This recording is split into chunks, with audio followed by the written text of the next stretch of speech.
1975ರಲ್ಲಿ ರಾಜನ ಮಗನಾಗಿ ಹುಟ್ಟಿದ್ರು. ಸಾಮಾನ್ಯರ ಜೊತೆಯಾಗಿ ಬೆಳೆದ್ರು. ಪುಟ್ಟ ವಯಸ್ಸಲ್ಲೇ ಬೆಟ್ಟದ ಹೂವಾಗಿ ರಾಷ್ಟ್ರ ಪ್ರಶಸ್ತಿ ಕೂಡ ಪಡ್ಕೊಂಡ್ರು. ಅಪ್ಪನ ತೇಜಸ್ಸನ್ನ ಅಭಿನಯದಲ್ಲಿ ತಂದ್ರು. ಅಪ್ಪನ ವರ್ಚಸ್ಸನ್ನ ಅವರ ನಗುವಿನಲ್ಲಿ ತುಂಬಿಕೊಂಡ್ರು. ಅಪ್ಪು ಅವ್ರು ಬಂದಿದ್ದಾರೆ. ಯಾರೋ ಅಪ್ಪು? ಅವರು ಮುಟ್ಟಿದ್ದೆಲ್ಲ ಹಿಟ್ಸ್, ಕೊಟ್ಟಿದ್ದೆಲ್ಲ ಬ್ಲಾಕ್ ಬಸ್ಟರ್ಸ್.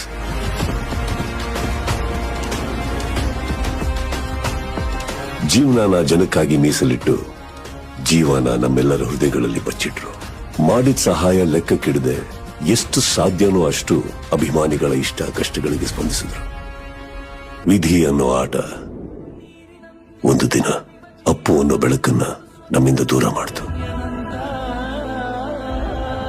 ಆ ಒಂದು ಜೀವಕ್ಕಾಗಿ ಕೋಟಿ ಕೋಟಿ ಜೀವಗಳು ಹಪಾಪಿಸಿತು.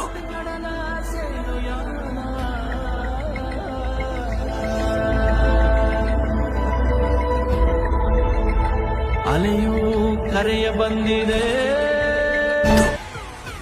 ಕರ್ನಾಟಕದ ಕೋಟ್ಯಾಂತರ ಹೃದಯಗಳಲ್ಲಿ ಅನುಕ್ಷಣ ಇರೋ ಸ್ಪಂದನೆ ಅಂದ್ರೆ ಅದು ನಮ್ಮ ಅಪ್ಪು.